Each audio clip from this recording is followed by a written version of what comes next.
मुरादाबाद में अपनी मौजूदगी में पत्रकारों को पिटवाने वाले अखिलेश यादव पर मुरादाबाद में मुकदमा दर्ज किया गया है। एफआईआर दर्ज की गई है और मुरादाबाद जिला प्रशासन ने पत्रकारों की एक समूह की ओर से सौंपे गए ज्ञापन पर यह कार्रवाई की है। और इसमें समाजवादी पार्टी के जिलाध्यक्ष ने 2 न्यूज रिपोर्टर के खिलाफ एफआईआर भी दर्ज कराई है और उन्होंने कहा है कि पूर्व मुख्यमंत्री की सुरक्षा का मामला इसमें बन रहा था, यानी कि दोनों ओर से रिपोर्ट हुई है। और पत्रकारों की ओर से दर्ज कराई गई शिकायत में अखिलेश यादव के संकेत पर उनके गार्डों ने रिपोर्टरों पर हमला कर दिया, जिसमें कई लोग घायल हो गए। आरोप है कि अखिलेश यादव के गार्डों और उनकी पार्टी के 20 से ज्यादा कार्यकर्ताओं की पिटाई से कई पत्रकारों को गंभीर चोटें आई और उनका अस्पतालों में इलाज चल रहा है। पत्रकारों से एक ज्ञापन मिला जिला प्रशासन को मुरादाबाद के, और उसके बाद प्रशासन ने ये कार्रवाई की है। दूसरी ओर इसके क्रॉस में समाजवादी पार्टी के जिला अध्यक्ष ने पत्रकारों के खिलाफ एक एफआईआर दर्ज कराई और उसमें कहा कि एक नेशनल न्यूज चैनल के रिपोर्टर और उनके कुछ लोगों ने अखिलेश यादव पर हमला करने की कोशिश की। बहरहाल ये सब तो एक कागजी कार्रवाई है, इस तरह की चीज़ें तो चलती रहती हैं। लेकिन सबसे बड़ा जो मज़ेदार मामला है वो दोस्तों ये हुआ है कि योगी आदित्यनाथ ने अखिलेश यादव को खूब खरी खोटी सुनाई है। देखिए, फिर उसके जवाब में योगी आदित्यनाथ के जो क्वेश्चंस हैं उनके जवाब में अखिलेश यादव की प्रतिक्रिया भी आई है, उस पर भी बात करूंगा। योगी आदित्यनाथ ने कहा है कि जो समाजवादी पार्टी है वो एक महाभारत की तरह है और उसके सारे पात्र महाभारत की तरह से हैं, जो कि सब रायता फैलाने वाले हैं। और इन्होंने महाभारत करके भारत की प्रगति को पूरी तरह बाधित कर दिया था। अब उन लोगों ने फिर से जन्म लेकर प्रदेश के विकास को बाधित किया है। लखनऊ की ये एक बात है। लखनऊ में शनिवार को लोक भवन बेसिक शिक्षा विभाग में 271 नवचयनित खंड शिक्षा अधिकारियों की नियुक्ति पत्र देने का एक समारोह हो रहा था और इसी के दौरान मुख्यमंत्री योगी आदित्यनाथ ने ये बात कही। उन्होंने ये कहा कि उन्होंने समाजवादी पार्टी के अध्यक्ष पूर्व मुख्यमंत्री अखिलेश यादव के परिवार को निशाने पर लिया। अखिलेश यादव के परिवार को आड़े हाथ लेते हुए योगी ने कहा कि कुछ खानदान ऐसे थे जिनको अलग अलग भर्ती आवंटित हो जाती थी। फलाना चाचा देखेगा, फलाना भाई देखेगा, फलाना भतीजा देखेगा और यह सब होता था। काका, चाचा, नाना, मामा पहले महाभारत में सुना होगा या फिर 2012 से 2017 के बीच, जिस दौरान समाजवादी पार्टी की सरकार रही। योगी ने कहा कि जब 2017 में मुझे मुख्यमंत्री बनाया गया तो लोग पूछते थे कि प्रदेश कैसे चलेगा, लेकिन मैंने कहा कि यह व्यापक संभावनाओं वाला प्रदेश है और यहाँ कोई कमी नहीं है, सिर्फ नेतृत्व की आवश्यकता है। सिस्टम वही है, लेकिन अब उत्तर प्रदेश बदल गया है। उन्होंने अपने कार्यकाल की कई उपलब्धियां भी गिनवाई। उन्होंने कहा कि एक भी जगह नियुक्तियों में गड़बड़ी की कोई शिकायत नहीं मिली।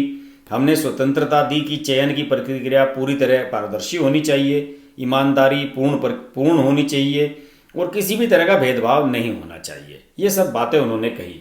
इसके अलावा भी तमाम बातें योगी आदित्यनाथ ने कही, जो कि वो अक्सर कहते रहते हैं। पिछले दिनों योगी आदित्यनाथ ने एक बात और ये कही थी कि एक 2.5 साल के बच्चे ने उनसे ये पूछा कि ये जो लाल टोपी पहने हुए है ये कोई गुंडा है क्या। उन्होंने समाजवादी पार्टी के कार्यकर्ताओं की ओर इशारा किया था। उनका ये कहना था कि जब जब उत्तर प्रदेश में समाजवादी पार्टी की सरकार रही है, यहाँ गुंडागर्दी बढ़ी है और लाल टोपी को लोग गुंडागर्दी का प्रतीक मानते हैं। इस बात को लेकर अखिलेश यादव तिलमिलाए हुए हैं और उन्होंने इसका पलटवार किया है। और अखिलेश यादव ने कासगंज इलाका जो है वो कासगंज में थे और कासगंज में एक कार्यक्रम उन्होंने आयोजित किया था जिसमें महान दल और समाजवादी पार्टी की ओर से किसान महापंचायत आयोजित की गई थी। उसमें अखिलेश यादव ने कुछ बातें कही और योगी आदित्यनाथ का जवाब भी दिया। उन्होंने ये कहा कि वह योगी तुक्के से मुख्यमंत्री बन गए हैं और अभी तो उत्तराखंड के मुख्यमंत्री बदले हैं, लेकिन जिस दिन भाजपा के विधायकों को पता चलेगा कि उनका टिकट कटने वाला है, उस दिन उत्तर प्रदेश में भी मुख्यमंत्री बदल जाएंगे। उन्होंने कहा कि अगर उत्तर प्रदेश के मुख्यमंत्री को लैपटॉप चलाना आता तो वह युवाओं को लैपटॉप बांटते। आपको ध्यान है कि जब अखिलेश यादव की सरकार थी उन्होंने टैबलेट और लैपटॉप बांटे थे प्रतिभाशाली छात्राओं को। वो उनका एक अच्छा प्रयास था, लेकिन उसका इम्पैक्ट नहीं बन सका। जब लैपटॉप में मुलायम सिंह यादव की तस्वीर पहले आ जाती थी हाँ, इसका मतलब यही हुआ कि मुलायम सिंह यादव को देखकर कोई भी छात्र अपनी शिक्षा की शुरुआत नहीं करना चाहता था। इसके अलावा लाल टोपी वाले मामले पर अखिलेश यादव ने यह कहा कि 2.5 साल के एक बच्चे ने उनसे बताया कि लाल टोपी वाले ऐसे होते हैं, मतलब योगी से बताया। तो उन्होंने कहा कि मैं सोचता हूं कि 2.5 साल का बच्चा कितना बोलता होगा जो उससे बातचीत आपने कर ली।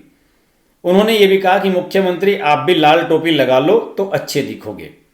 और इसके अलावा उन्होंने उस कार्यक्रम में आए लोगों को आगाह करते हुए कहा कि याद रखना, योगी वही होता है जो दूसरों का दुख अपना दुख समझे। लेकिन बताओ किसानों, क्या वह तुम्हारा दुख समझ पा रहे हैं? क्या युवाओं का दुख समझ पा रहे हैं?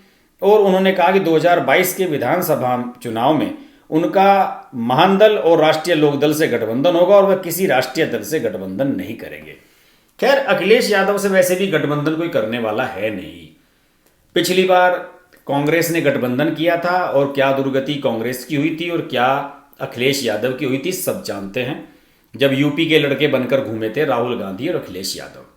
अखिलेश यादव टोटली इस समय फेल हैं और उन्होंने अपनी जिंदगी में इतने बड़े बड़े ब्लंडर कर दिए हैं कि अब उनके सामने और कुछ बचा भी नहीं है करने के लिए। देखिए, 2012 से 2017 तक अखिलेश यादव उत्तर प्रदेश के मुख्यमंत्री रहे, ठीक, पूर्ण बहुमत की सरकार थी।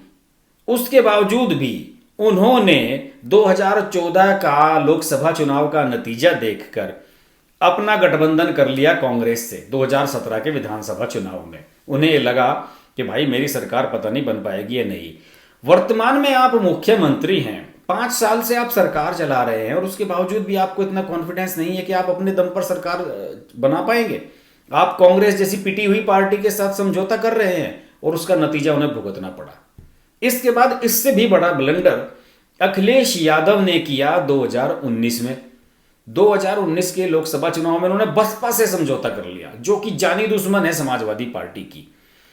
मुलायम सिंह यादव ने कहा अखिलेश यादव से कि बेटा इनसे समझौता मत करिए, विश्वास के लायक लोग नहीं हैं। लेकिन अखिलेश यादव डरे हुए थे। उन्होंने कहा कि पिताजी बहुत बुरी हालत है और बीजेपी ने हमारी सरकार भी गिरा दी थी और 2014 का नतीजा आपने देखा है। 2019 में हमें कुछ ना कुछ करना होगा, वरना जो हमारे घर घर के लोगों की सीटें हैं ये भी नहीं बचेंगी। इसके बावजूद भी, पिताजी के कहने के बावजूद भी अखिलेश यादव ने समझौता किया मायावती के साथ और देखिए क्या ढाक के 3 पात।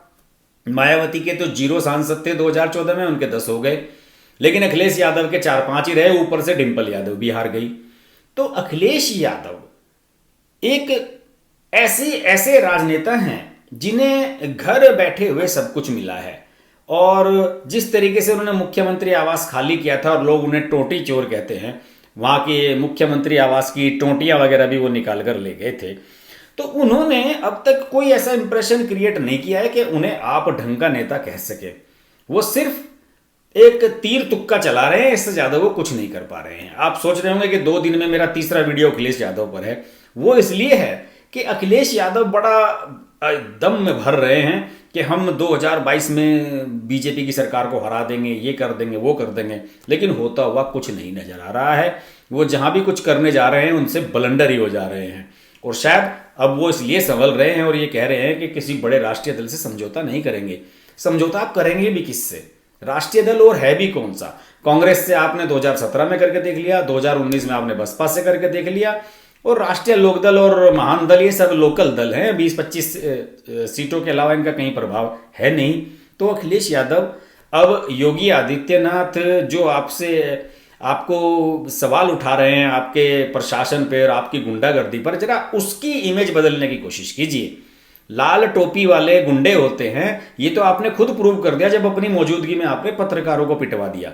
तो इसके बाद आपके सामने कुछ नहीं बचता है। सब जानते हैं कि जब समाजवादी पार्टी की सरकार बनती है तो गुंडागर्दी चरम पर होती है। तो इस लिहाज से आपको जरूरत है अपनी पार्टी की छवि बदलने की। आप योगी आदित्यनाथ को लाल टोपी पहनाने की बात तो भूल ही जाइए। बात होती रहेगी उत्तर प्रदेश पर। देखते रहिए अर्श की बात लाइव। नमस्कार। अगर आपको हमारी वीडियो पसंद आई तो वीडियो को लाइक करें, चैनल को सब्सक्राइब करें और नोटिफिकेशंस के लिए बेल आइकन को प्रेस करें।